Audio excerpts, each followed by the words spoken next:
Nigeria, there are still many there. Oh. There are many. I believe that those people they said that they are deep. When you begin to hide yourself of the business I'm doing, how to keep business, like customer business, receipts.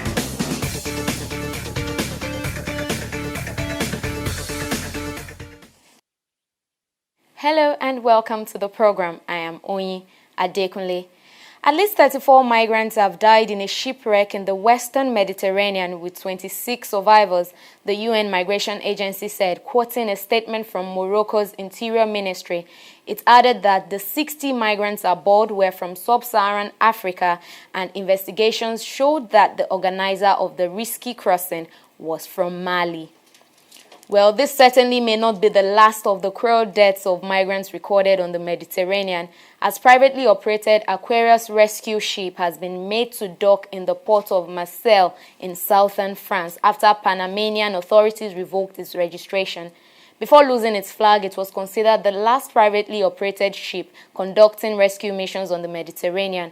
Now, without a flag, the Aquarius is unable to operate in a legal capacity while in international waters. The Aquarius isn't the only privately operated humanitarian vessel that is in a legal limbo. Others, including Sea-Watch and Proactiva Open Arms, have been docked in Malta since earlier this year. Also, Morocco's Foreign Minister Nasser Bourita has said that the country is opposed to the European Union's plan to build migrants' reception centers in North Africa to hold asylum seekers. Recall that the EU made the suggestions early this year after its annual summit in Brussels. Morocco says it is generally opposed to all kinds of centers, adding that the EU can't ask Morocco to help with migration and the fight against terrorism and treat the country like an object. Meanwhile, an Italian man has been sentenced to 12 years in prison for injuring 6 Africans during a violent revenge attack in the central town of Macerata in February. Luca Traini had embarked on a shooting spree following the murder of a young Italian woman whose body was found dismembered and stuffed into suitcases by suspected Nigerian drug dealers. Traini targeted black migrants as he drove around Macerata, hitting nationals from Ghana, Mali, and Nigeria. He admitted to the shooting and apologized in court for his actions. Now, a recent report by CNN has revealed how some women trafficked from Nigeria are forced into prostitution in a park in Paris, capital city of France. Bois de Vincennes, a park on the outskirts of eastern Paris, is a popular business spot for Nigerian sex workers when darkness descends. One of the trafficked women who managed to escape told CNN how a female Nigerian pimp, popularly called Madame, she met in Lagos, promised her a job as a waitress in Europe. She said she traveled from Nigeria to France with a fake passport her Madame gave her and was sent to work in the Bois a week after she arrived. According to her, she and other victims were made to take an oath at a Juju temple before leaving Nigeria. Now, many Nigerian women and girls are trafficked from the country to Europe, especially to Italy and Russia, as well as to Middle East, North, West, and Central African countries for involuntary domestic servitude and sexual exploitation. Those who survive the experience usually come back with harrowing tales. Now, my guest today is one of such persons. She'll be telling us her experience right after this break. Please don't go away.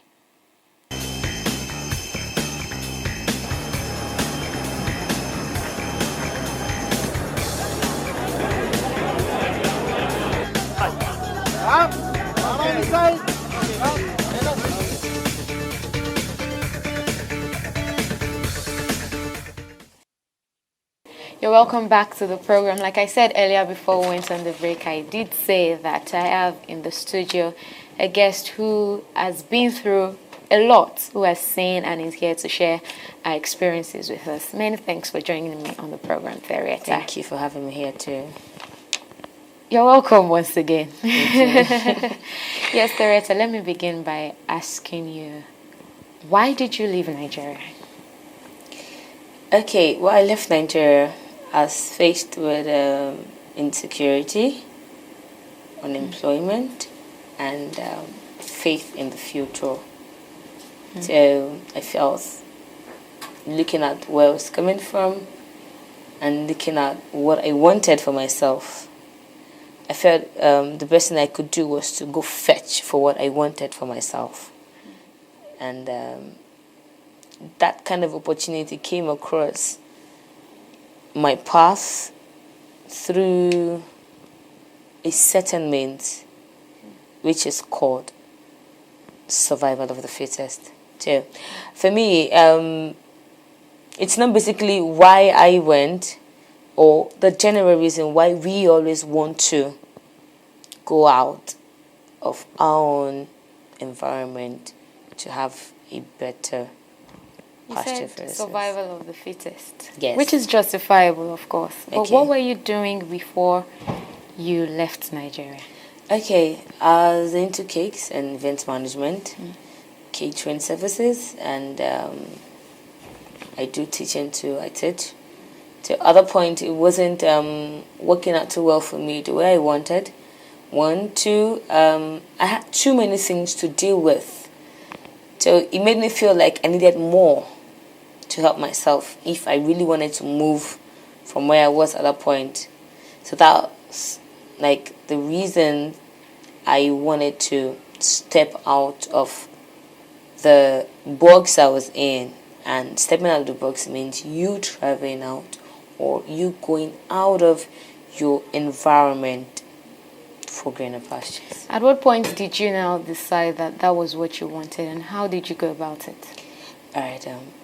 I decided I needed to move out about 4 years into event management.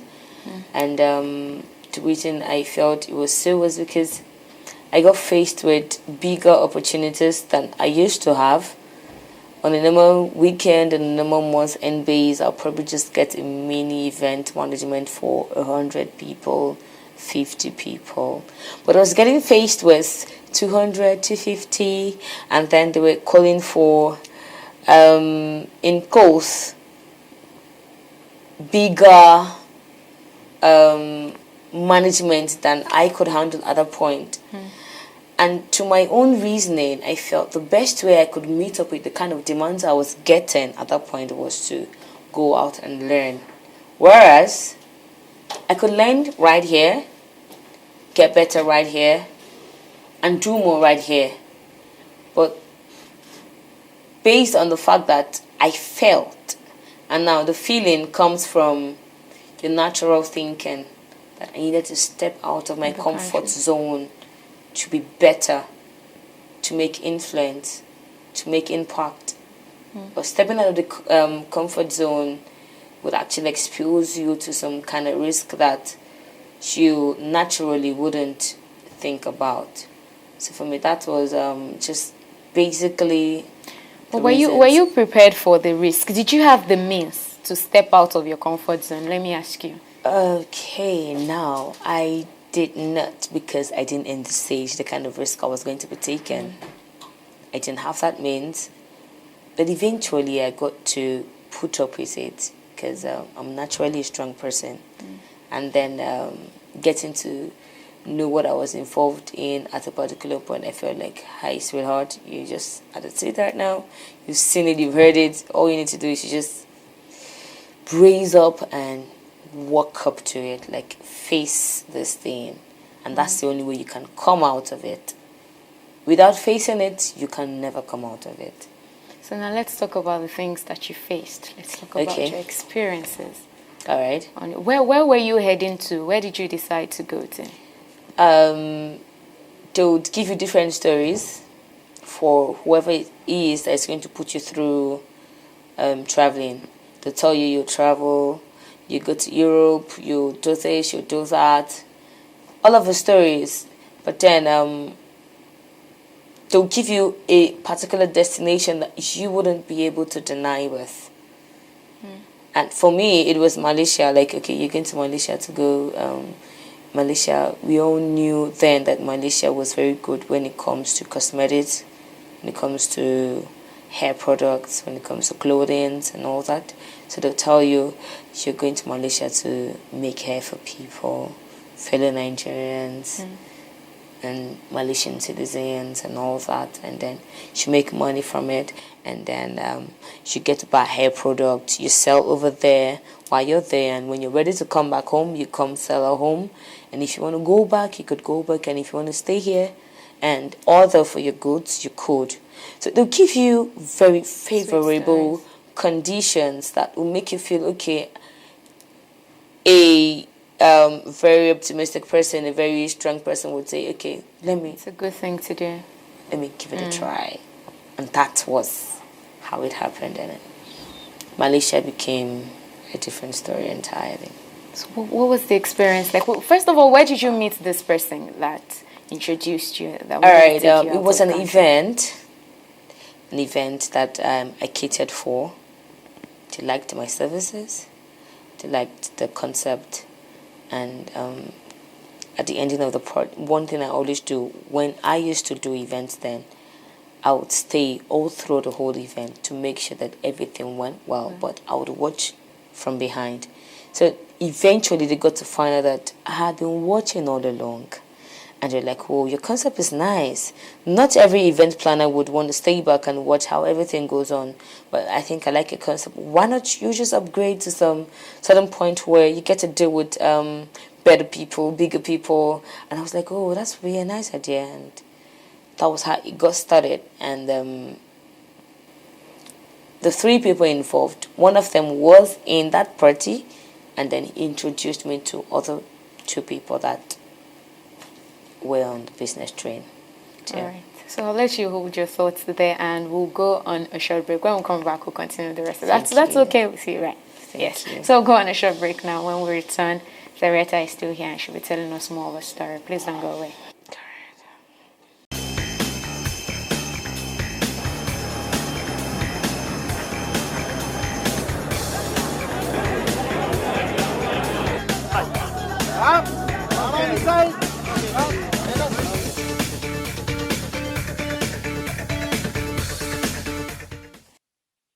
You're welcome back to the program, and I'm still here with my guest THERIETTA, who has been telling us our experiences on that dangerous journey. Off air, we're talking, and I must say that you're strong, THERIETTA. Thank you.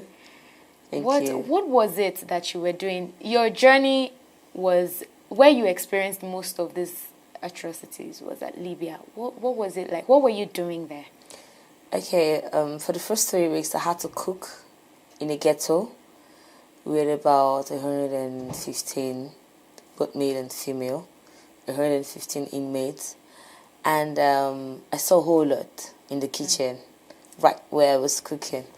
And to me, I felt, okay, if at this point I can handle something like this, I think I could do more with the experiences later. So at that point, that was all I had to do.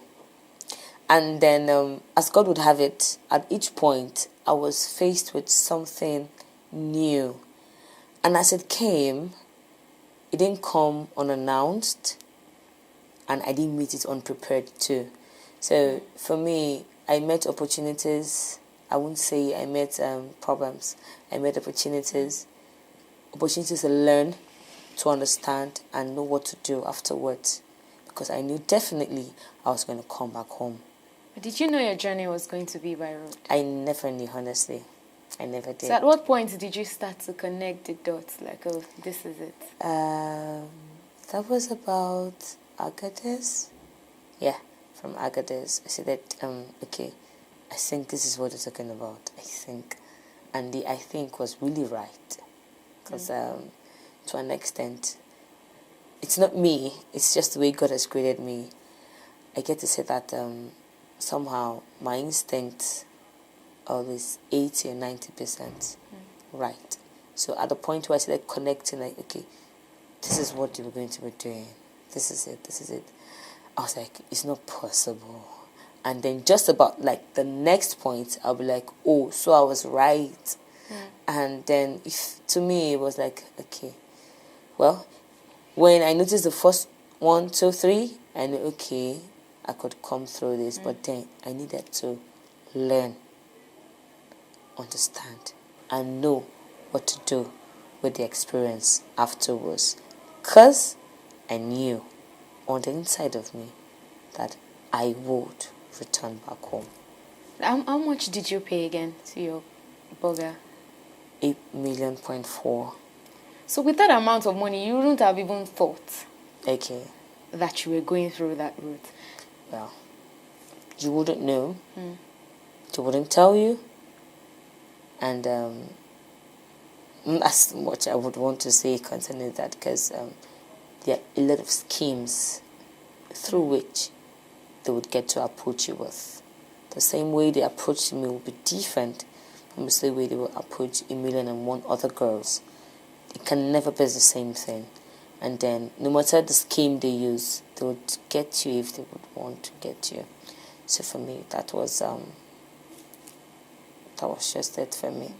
No, I've had to speak to a lot of returnees. Okay. There's quite a number of them. Okay. And then most of the girls, the ladies I've spoken to would say that it was maybe quite different from the way it was for the guys. Many of the girls were forced into domesticated labor and all of those things, servitude and all that, and sexual exploitation, assault and all of that. Did you see any of that? Well, they didn't lie to you. It's one of the things you would get to face, or compulsorily you would have to face it. Because whether you believe it or not, you'd come to that point. If they avoid it at the initial stage, the later stage, you'd still get to face it. So be it sexual exploitation, be it alcoholism, be it drugs, be it whatever it is, stealing and all, you would still get to meet, depending on the stage of which you get to meet them and how. Some people, for example, a lady could get to the point where she is just about to be exploited, and then a good Samaritan would come up and say, okay, how much do you need for me to buy this lady off your hands? I'm gonna pay. I don't want her to be exploited. She will never know the value of what that guy or that man has done for her or to her. So it depends on the stage to which you get to meet any of those things. But the bottom truth is that you can't escape any of them. You still get to meet them at some point. And then we hear that many girls have to work so hard in every sense of the word, to pay back. Yes, because you know that ladies naturally do not have that strength to want to fight back, unlike the men. The men will say, I don't go to harm.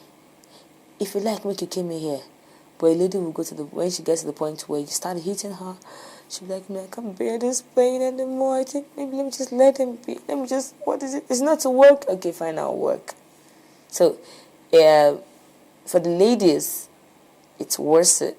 And for the guys, they have the natural tendency to pull through whichever stage they get faced with, because naturally they are men.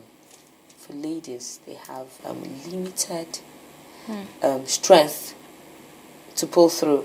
It now takes a stronger lady, a wiser lady, and probably a lady who's known a lot or who's well exposed to say, okay, you know what, she won't kill me right here. I'm not going to do that. So that's it basically. But no doubt, we know now from happenings around that these traffickers, they operate, it's almost like a syndicate. Let's look at solutions now. How can we begin to break the chain?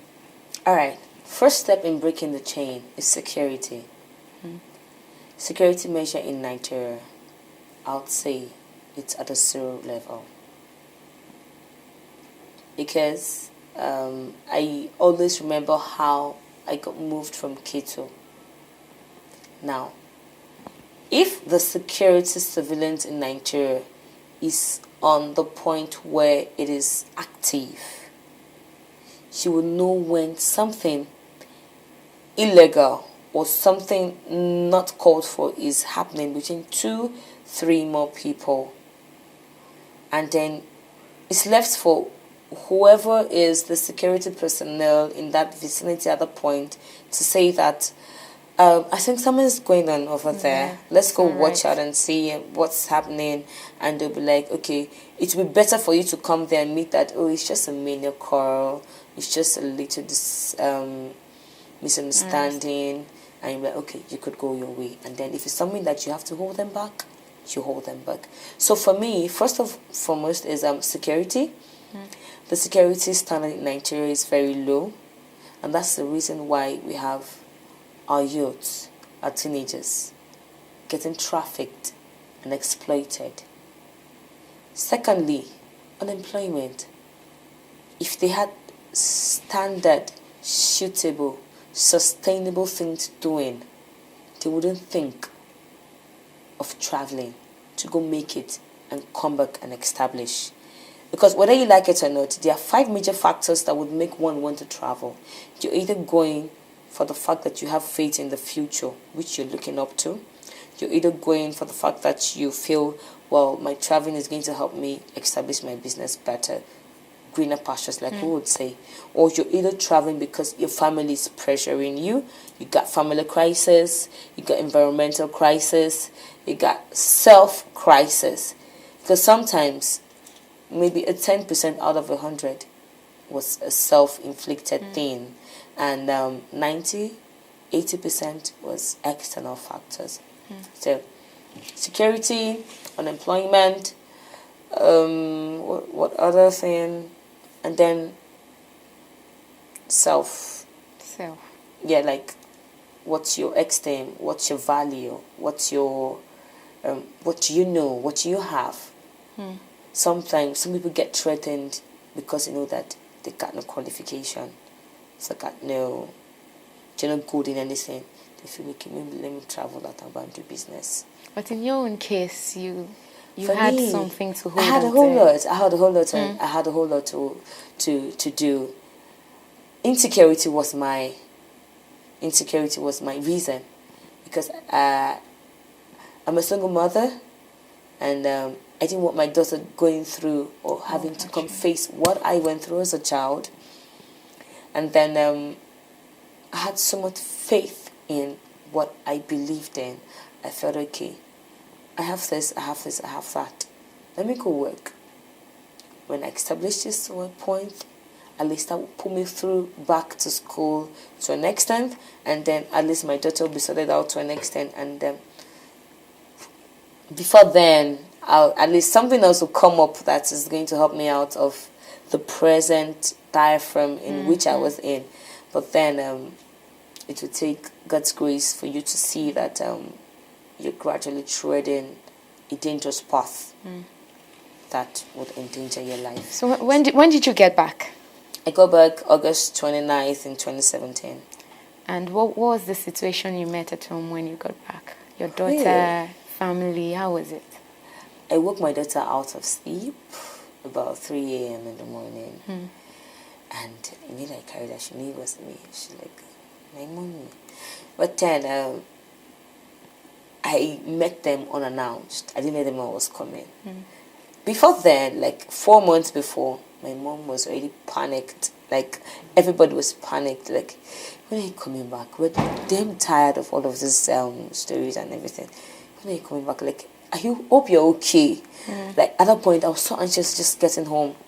So I didn't announce to anybody, like, I'll be coming home next week, next month. I just kept on, don't worry, I'll soon be home.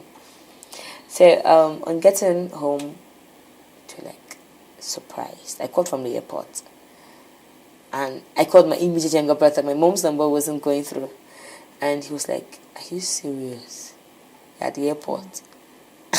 Where are you? I'm like, don't worry, just send me an ID of the house, because they had moved from the previous house we were staying in before. But they were happy to see me back home. They were really happy to see me back home, because they know the kind of person I am. They know what I can do. And they really needed me to be home with them. So for me, coming back home was the best thing I could give them at that point in time. So, If you had another opportunity okay, now, would you be willing to leave the country? Leave the country genuinely. Genuinely, you would want to go. Genuinely, and to something better. All right. You know, recently, in the course of the year, I know you're not from Benin. Okay. And the Oba of Benin placed a curse on traffickers and native doctors who help them in taking girls doing all through. of it. Do you think that's enough? No. What more can we add to that? All right. A whole lot. A whole lot, in a sense. That's why I said security. Secondly, more awareness needs to be created. More awareness needs to be created on all levels of the administration. Thirdly, individuals, returned migrants, returnees, have a whole lot to do. It's not enough to go face that, come back, get trained, or reintegrated, or whichever. You don't get trained, you don't get reintegrated. You have a lot to do. For me, I wasn't expecting this, but from the moment I knew what it was entailed about, I made up my mind that not in heaven's name would I get back home and not blow this alarm. Because she wouldn't know who would be the next victim. There were stories of people who met there coincidentally, and then the next thing they asked themselves, how did you get here? Like, so for me, placing a curse is not enough. People would live their life, curse or no curse, to what they want to do. Sensitization is key. Creating awareness to the allies, remote areas of the country, as much awareness that could be created, just to let them know that this part is not a part you want to tread upon. Are you willing to be part of this awareness? Of course, yes. Of course, yes. Because I got to realize that you can never work for what you don't believe. It's what you believe in that works for you, and then you now get to work for it later on. So I made up my mind I was going to do anything in my power to be a path. For me, I think I was going to get involved in a platform like this. I just planned my things individually.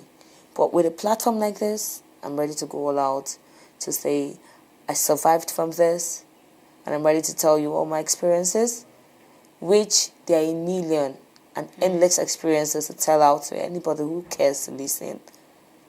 And being on that platform is not going to be an issue for me because it's work and play for me. Something I've been through and something I'm now testifying about. So for me, which it can work. It can. All we need to do is start working now. Start working now. Like right now. Thank you very much, THERIETTA. Welcome. Thank you. And I must say that I salute your courage. You're indeed Thank you. A very strong woman. Thank you. And I wish you all the very best in all the campaign and going forward. Thank you so very much. All right. So that's it. That's it on program today. That's how we call it a wrap. Thank you very much for being a part of the program. Remember that we can stop this crisis of human trafficking and irregular migration. Reach out to law enforcement agents in your area if you find out anything suspicious or creepy. Till next time, I remain your host, Oyin Adekunle. Bye for now.